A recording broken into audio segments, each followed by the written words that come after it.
Welcome to our YouTube channel. This is our next theorem जिसमें आपको equal कोड of a circle are equidistant from the centre. ये बहुत important theorem है, काफी important role play करती है सर्कल की एक्सरसाइज में भी। तो आप इसको बहुत ध्यान से समझना। इसमें आपको मैं एक एक स्टेप बड़े क्लैरिफाई करके बताऊंगा, ठीक है। तो सबसे पहले आप इसमें अगेन एक सर्कल ड्रॉ कर लेंगे जिसमें आपको बोला गया है इक्वल कोड of a circle are equidistant from the centre. अगर मैं इस सर्कल में दो कोड बना लेता हूं इस तरीके से, ठीक है, और इसका ये मैंने बना दिया है सेंटर, और सेंटर से जब मैंने ये परपेंडिकुलर ड्रॉ करा तो ये कहना चाह रहा है कि ये दोनों एक दूसरे से इक्वी डिस्टेंस मतलब इक्वल इक्वल डिस्टेंस पे है। कहाँ से? सेंटर से, ठीक है। अगर ये वाला पॉइंट ए है और ये वाला ओ है और ये वाला बी पॉइंट है हमारे पास, तो यानी हमें ए ओ जो है वो बी ओ के इक्वल प्रूफ करके बताना है।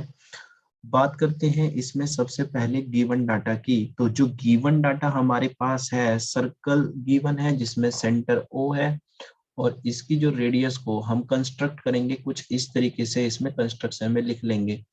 तो सेंटर, तो सर्कल सी है और with centre O and radius R we can say, और इसमें हमें जो है हम बोल सकते हैं ये वाला जो डाटा है पी ए इसको मान लेना और इसको आर बी मान लेना, ठीक है भाई, इस पॉइंट को। तो जो हमें इसमें पी क्यू है, ये वाला P P O is equal to R O, जिसको हम क्या बोल रहे हैं? रेडियस बोल रहे हैं, ठीक है भाई। पी ओ जो होगा हमारे पास रेडी आर ओ के इक्वल हो जाएगा, क्योंकि क्या है, दोनों की दोनों रेडियस है। जब हम बात करते हैं इसके प्रूफ करने की बात, तो मैंने स्टार्टिंग में बताया था आपको ए ओ को हमें बी ओ के इक्वल प्रूफ करना है, ठीक है। तभी तो ये इसका बाइसेक्ट करेंगे, मतलब दोनों एक दूसरे को बीच बीच में इक्वी डिस्टेंस हम बोलेंगे। और कंस्ट्रक्शन में जो मैंने इसका डॉटेड पार्ट आपको बताया है ज्वाइन करने वाला, ज्वाइन करेंगे किसको? पी ओ को एंड आर ओ को हमने इसमें ज्वाइन किया है। तो डॉटेड पार्ट हमारा कंस्ट्रक्शन को बताता है। तो हम बात करेंगे अब किसकी भाई? प्रूफ के, कि इसका प्रूफ आपको कैसे करना है। तो प्रूफ करने के लिए इधर देखना, बिल्कुल प्रूफ कैसे करेंगे इधर मैं आपको बता दे रहा हूँ। तो जब हम इसके प्रूफ की बात करेंगे तो इसको हम एक पॉइंट मान लेते हैं क्यू यहाँ पर। तो आप सब लोग, हमने अभी अभी एक थ्योरम पढ़ी थी कि कौन सी? कि परपेंडिकुलर, थोड़ा ध्यान से देखना, perpendicular perpendicular drawn from the centre, perpendicular drawn from the center to a chord bisect the code. वो क्या करती है? बाइसेक्ट करती है किसको? कोड को। अभी अभी हमने थ्योरम पढ़ रखी है, ठीक है।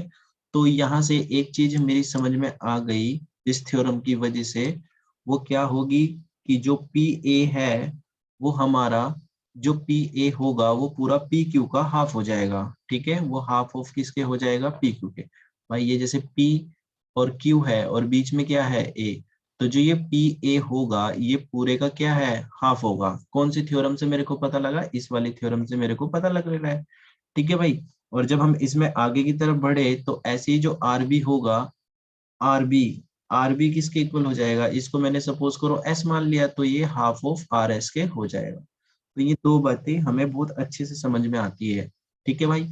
और यहाँ पर अगर मैं आपको बताऊं, जो पी क्यू है वो आर एस के ऑलरेडी गिवन है, क्योंकि ये दोनों की दोनों क्या है? कोड है। कोड हमें आपस में इक्वल गिवन है। तो आप यहाँ से एक चीज निकाल सकते हो कि भैया जो हाफ ऑफ पी क्यू अगर मैं कर दूं, ठीक है। यहाँ पर देखना, मैं इसको आराम से समझा दे रहा हूँ। इधर देखेंगे एक बार ध्यान से सब लोग। अगर मैं पी क्यू की मैं बात बताऊं, ये जो पी क्यू है यहाँ पर, ठीक है ना, यहाँ पर जो पी क्यू है, अगर मैं इसको हाफ ऑफ पी क्यू बोल दूं, कि जो हाफ ऑफ पी क्यू है हमारे पास वो हाफ ऑफ आर एस के इक्वल होगा, दोनों के दोनों इक्वल हो जाएंगे। और हाफ ऑफ पी क्यू जो था हमको क्या पता है कि भाई उसको तो हमने पी ए बोला, ठीक है ना। और हाफ ऑफ आर एस को हमने क्या बोला? आर बी बोला।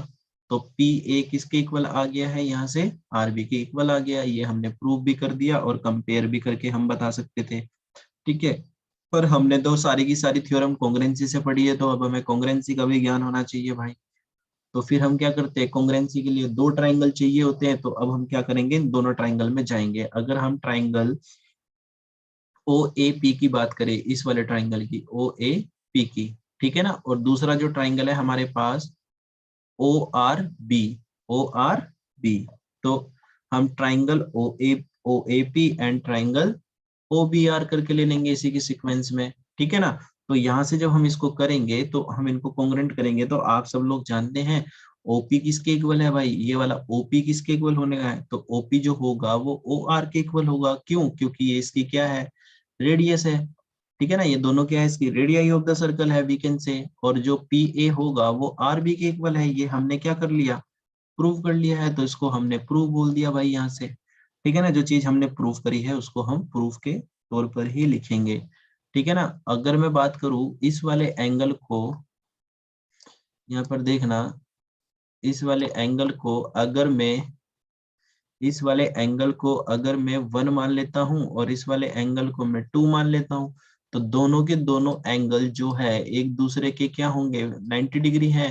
तो 90 डिग्री होने का मतलब क्या हुआ, दोनों एक दूसरे के लिए 90 होंगे। तो भाई एंगल 1 किसके इक्वल हो जाएगा, 2 के इक्वल हो जाएगा।